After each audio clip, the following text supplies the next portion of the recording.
people. Hello, hello, hello. This week might not be a long one. It's not a good book, and I don't. What is it? The point of the channel isn't just to rail on a book. So I'll just say it before I get into it. If this is one of your favorite books, if you love everything about this book, then you can use my sort of ratings as like what is it? A bizarro world, an opposite mirror or something, right? To say if he hates a book, then I'll like it, right? So it can work for you that way too. Because that's what I'm.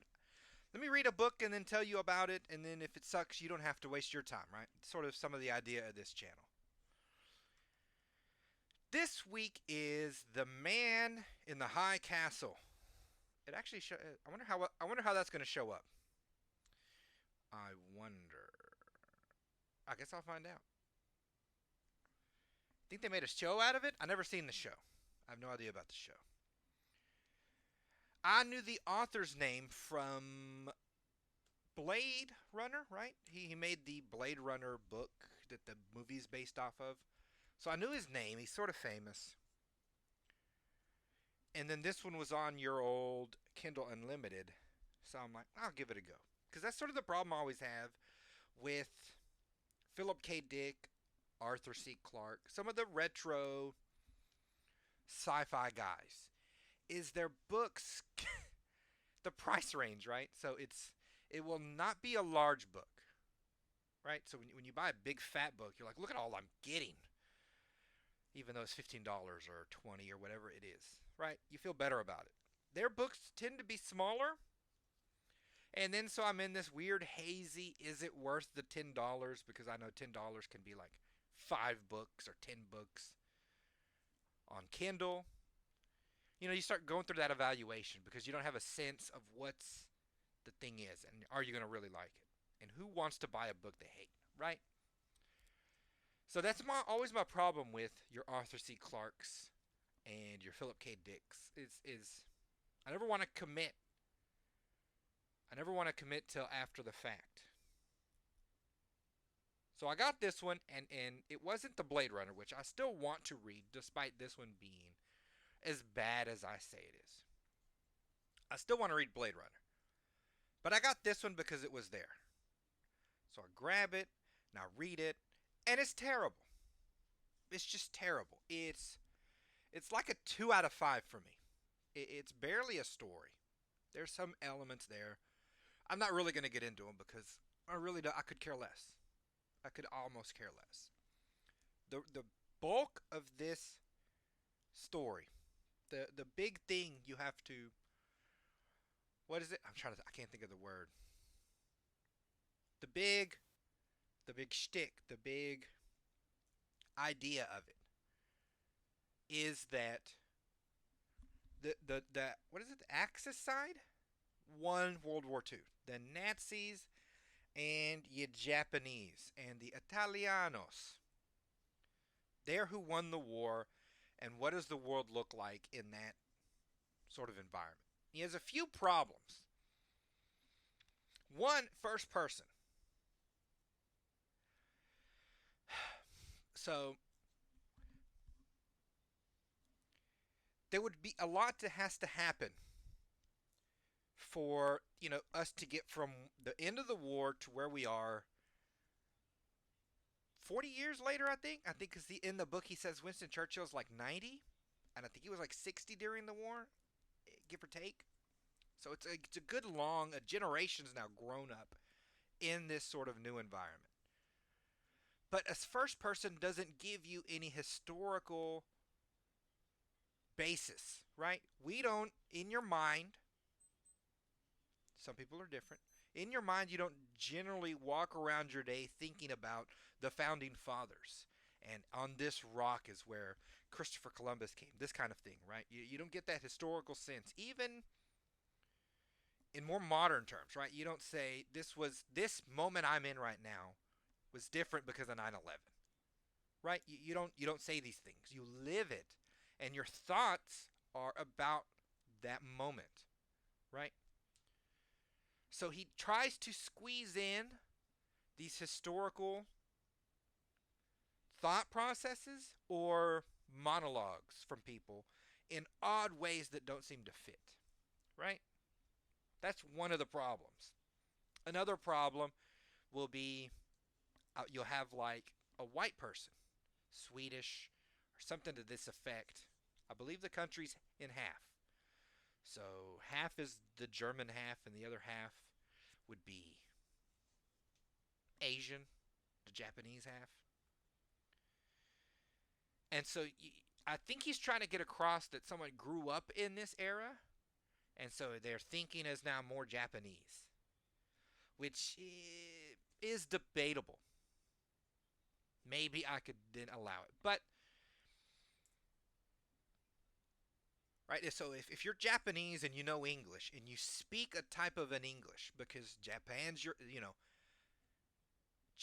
Japanese is your first language. Same with any language, right? If I start speaking German, my German sounds a kind of a way. Obviously, then dependent on the skill of the person. But what you don't have is an inner thought that matches the truncated verbiage you have as a Japanese person or as sort of an Anglo person who's come up in a Japanese world, right? And he has that sometimes where they have a truncated thought process linguistically. And I'm like, a Japanese person in like the equivalent of a Japanese person's thoughts in a Japanese person's head is the same as my thoughts in my head. I know all the words in there, right? There's no need for me to struggle to have shortened, truncated words, sentences. This book, Black, right, is something I might say in German because I don't know all the German words. This book is black is what I would say in English. The Black Book. All these sort of... He loses track or gets confused. I don't know what he's doing.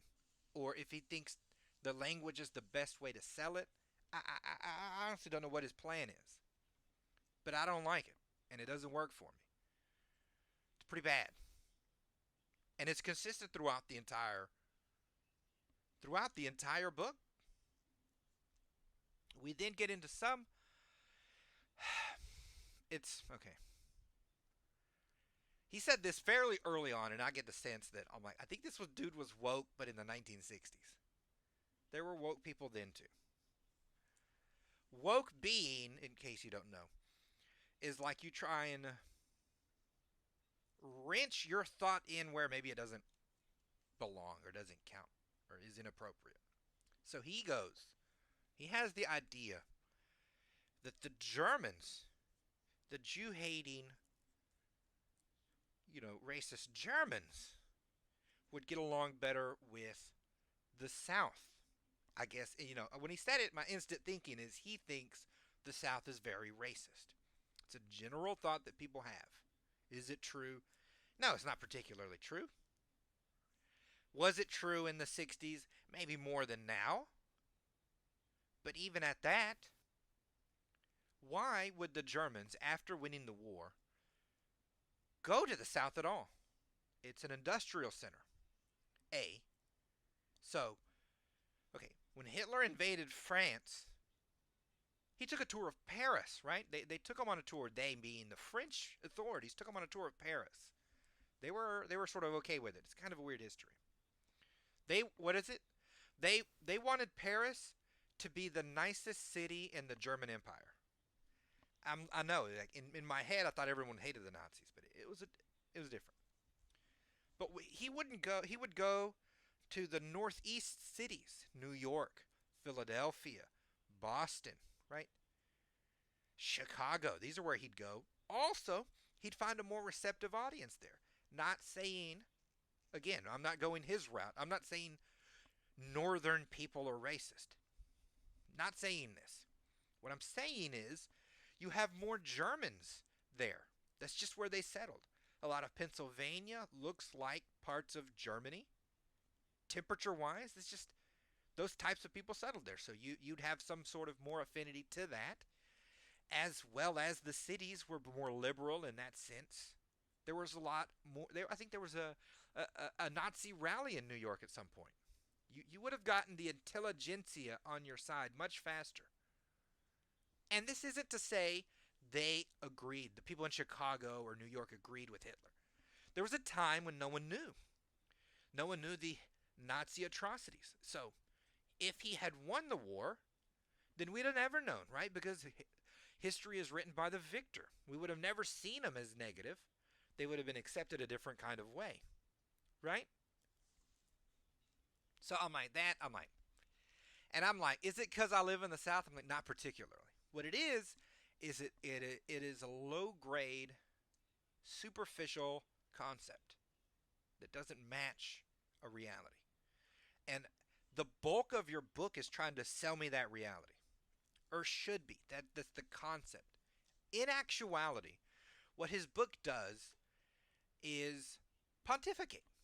This man wanted to say these things, and oh man, I think that moved the camera. I closed a drawer on my desk.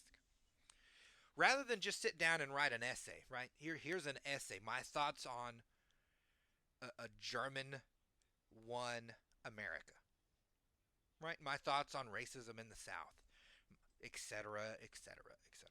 Instead of doing that, he tried to shoehorn that into this story. This is the vehicle for those thoughts. Well, I'm like, well, as a vehicle for those thoughts, I guess they're okay. But I picked up a book. I didn't pick up a bunch of essays. I would have taken it different. If you'd have said the essays of Philip K. Dick, I would have taken it different. But I take it as a book because that's what you sold it as. So it fails in that sense to me. Stop messing with this drawer. Another thing that he has that again is superficial. Post-war Japan liked a lot of things America. Baseball's huge in Japan now. Baseball's huge. They like all sorts of Americana stuff. They also like a lot of British things. I've noticed. It's very popular there. In any case, now we have a Japan that won the war. And he sees the Axis as just unified, which they weren't. Well, we'll get into that. So he has people, Japanese people, who are now in charge and they, look down on other people. That part I bet would be accurate. Being collectors. And one of the guys is a collector and he's trying to sell this whatever memorabilia, this baseball, Babe Ruth baseball, I don't know, whatever the Americana is. Here's some 1920s car part or some, this kind of thing. But I'm like, I don't think the Japanese would be interested in Americana stuff. The Hollywood, the cars, the culture, if we didn't win. They wouldn't. They'd care about their stuff more. I think they would show up to America and impose. This is what, Japantown, right? Like Chinatown. Japantown is now the new capital of the city, right? You move the courthouses, this kind of, make it in my image, right? Because at the time, maybe some a little now, they were very, what is it? Self-confident. You put their own selves on such a high pedestal above the world. And it's sort of what leads to these imperialistic tendencies. Same with America now, where we have sort of a quiet empire. You try and press your thinking on other cultures. Napoleon did it, right? Rome did it. I'm sure Imperial Japan would have done it. Your thinking's wrong, and I'm going to teach. So in that sense, they wouldn't. Why do I need your stuff? You're dumb, right? So to get rid of your stuff, and here's what Japan does, right? Dress like us, think like us, bathe like us, bathhouses, communal this, serfdom that, this kind of concept, right? That they would impose, not the other way around. They wouldn't be interested. Who cares about some Americana? And he tries to make some half point about they're making fun of us or this or that. And I'm like, it just falls flat to me. I don't. I don't care. But then we get to, I think, maybe the biggest issue with the book. And it's, I'm trying to think of the amount of things that would have to happen to get to where he is. And I'm thinking this actively reading the book. Now, I am a history nut. So I wonder if you're less of a history nut, if maybe you'd like this book more. I don't know. It's possible. I say no. I say no because if you don't have that outside awareness, then half the things he's talking about aren't as interesting, I don't think. They're just, this is a trade deal. Make the trade. It's an assassination attempt. Kill him. It's Goebbels. Okay. Big deal. What is he, 85? Who cares? Who cares about Albert Speer? You know, he's an architect. What's the big deal? Right? So, if you do, how many people know Albert Speer? Right? How many know Goebbels? You know Hitler. Hitler's the big name. Goebbels maybe. But some of the other ones, and you start to lose, we're losing the plot here. Right? So I think it's a catch-22, right? So you have to play to a historical audience. But then if you don't play to them right, you're just distracting them. Because that's what I was, is I'm outside of his story. He's telling his story here, and I'm way over here thinking of how the world would have to be to get to where he is. And that's the biggest problem that I have with the game. Is we have a lot of major hurdles. Major hurdles. And how those hurdles get accomplished would shape the world that I'm sitting in. Right? There are a lot of Russians. If somehow, how do you win the war and then get across to America to supplant Americans? Right? Because he's even talking about where they go on into Africa and there's mass genocide. And I'm like, it's hard to kill a lot of people, and there are a lot of people in Africa. So you did whatever you did so fast that you have now time, 40 years later, to be killing off Africans, which I'm not sure they would. One, you have to think of Germany not as Hitler's Germany. It has a longer history than that, right? It was a moment, an odd confluence of events, but history shows that, I mean, it's one thing to conquer and it's another thing to rule, right? So let's say he didn't have the syphilis and he lived longer, but he did have syphilis, so he's going to die quick. And so you lose the head that's driving the personality that makes them who they are. So then Germany would probably revert more to being German. And I don't know if Germany would be cooking everybody. Do they not like Jews? A lot of people didn't like Jews then. That makes sense. A continued supplanting of the Jews, but maybe the Germans would enslave, right? You get more production out of slaves. Why would you just, it's more work to kill them than to enslave them. You see? And so now we have to now think of ways that maintains the Nazi party.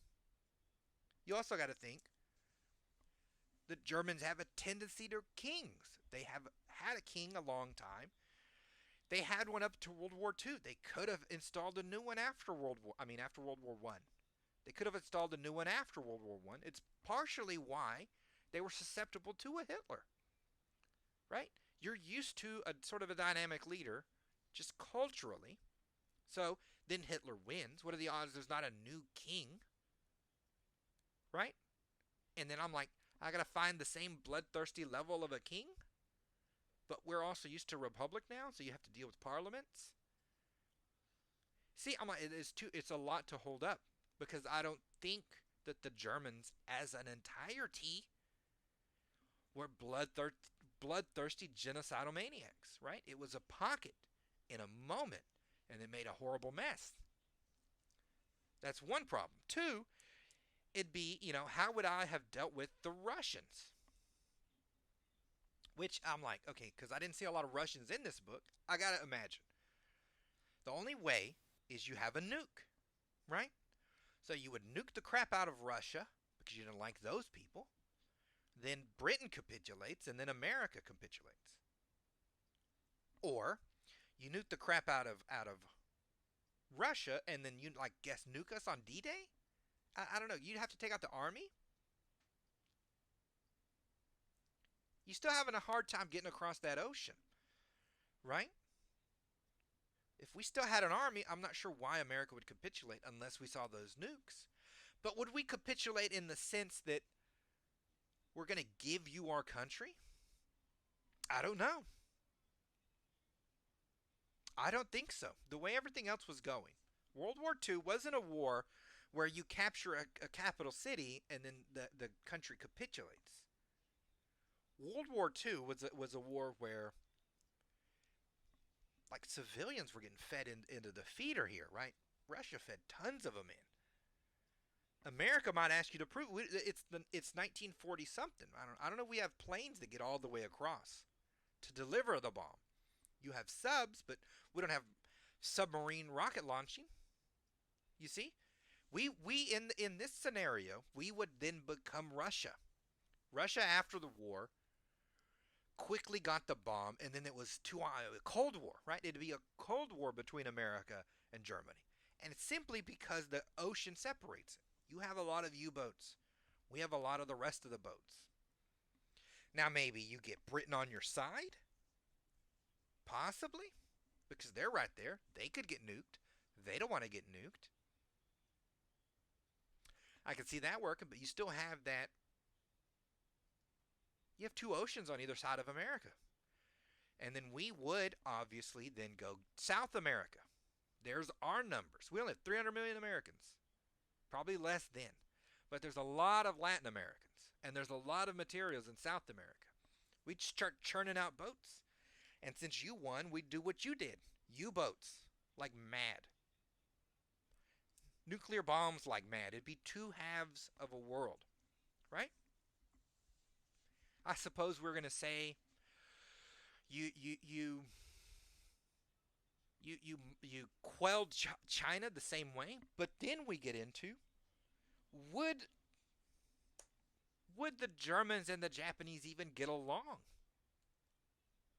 I don't know. Let's say Japan won Pacific, right? They would have to invade. Russia's out. There's no threat to China. There's also not those supplies, but it's still 1 billion people. I have to spread my army out between China, mainland China, and the Pacific Ocean, all the way to California. That's fairly stretched. There's not a lot of Japanese dudes. And they weren't helping Germany before. Right? You could have opened up a second front in Russia. They didn't. Let's say that they did. We now have a Germany working with Japanese people. So how can they maintain their levels of racism, which you want in your story, and not kill Japanese people? Because if you look in the 1940s, people looked down their noses at Asians. No doubt about it. Winston Churchill, probably FDR, probably Hitler. They all weren't thinking much about Asians one way or the other. I get old texts that would say they're half people. Like the full-on racist level of thing you would think. Right? So, and I got less of a chance to get the bomb across the Pacific, so I don't see how America hits them. If you take all the spots you need in China, if you enslave them in large quantities, you could build out enough navy. And then you could rule. Then Germany would have to equal a navy too. Otherwise, they'd get supplanted by the Japanese or Americans on this side, right? Russia's in a massive. Germany would be in a massive hole. And the bomb would keep people off your back, right? You definitely get Europe. You definitely get Europe. I'm assuming you'd supplant Russia. Let's say you get them for slave labor, and now you have enough boats. Three-prong war? I don't know. I can't. And part of it is there's a whole story in between. There's an entire story of post-world. The post-war world is its own novel. And we're talking with about 2 years left in the war. You know that the war's going to go a certain way. Both sides automatically start acting in accordance. Germany as well. Germany as well. And I have a book. I haven't done a review on it yet. Where the guy is setting up the German Secret Service, the spy service, and he's planning this out a year or two before the war's even done. They already know inside of Germany. So you somehow have to make a way where all the sides aren't trying to eat each other's lunch with 2 years left in battle going on.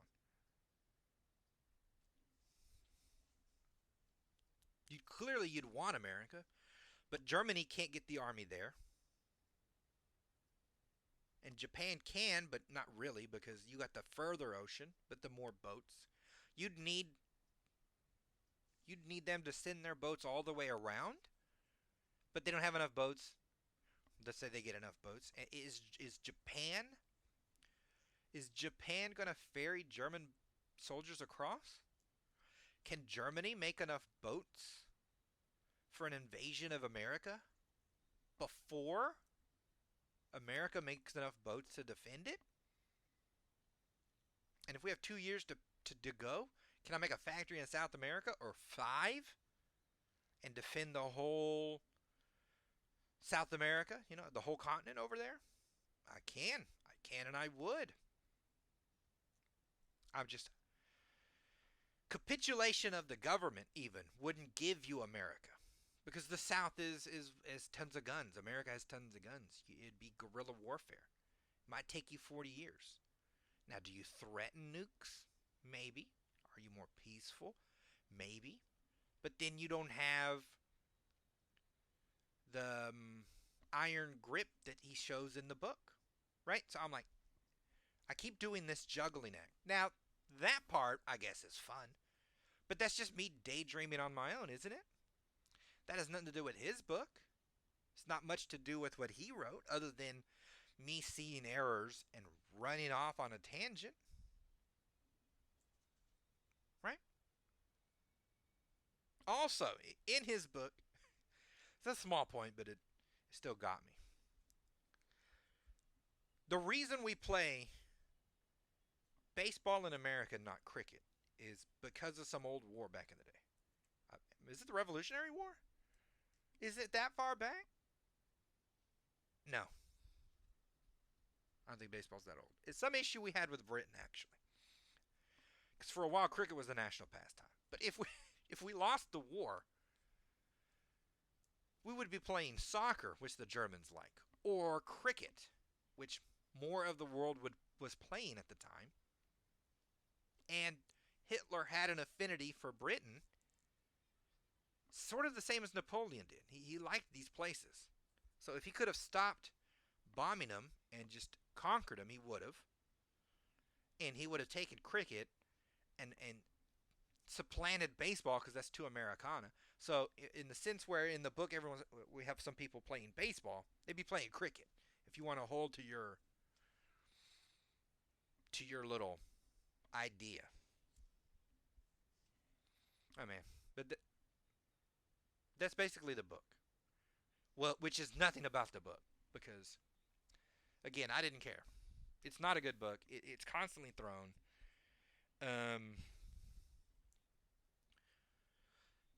It borders it borders on almost sounding racist.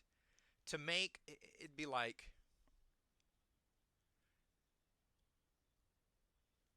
to make the examples you're saying so many in a row. It would like black people eat watermelon and fried chicken and can't swim. And I'm like, oh, hold on. Too many of these in a row, and it almost feels racist, right? So we get that in droves. We get where like you have this woman in there, and all she cares about is shopping, and he seems to think that's how the female mind works. And so I'm like, is it sexist on top? It's just not good. I don't think you'll enjoy it. It's one of those that didn't age well. But even not aging well, it's very superficial. That's what I would say. A superficial book. Avoid at all costs. This will be a shorter video. And like I said, I could just sit here and pontificate about what ifs about how the Germans won the war, but I think I've done that enough. Don't read this book. I'm still not it hasn't discouraged me from reading Blade Runner because sometimes authors can nail it out of the park, but then like strike out on every other book. Okay, but oh God, let me go to ads before I destroy my setup. Ad time. These are my books. Are my books better than this one? I would say yes. Go ahead and buy them. Buy them if you want to help the channel.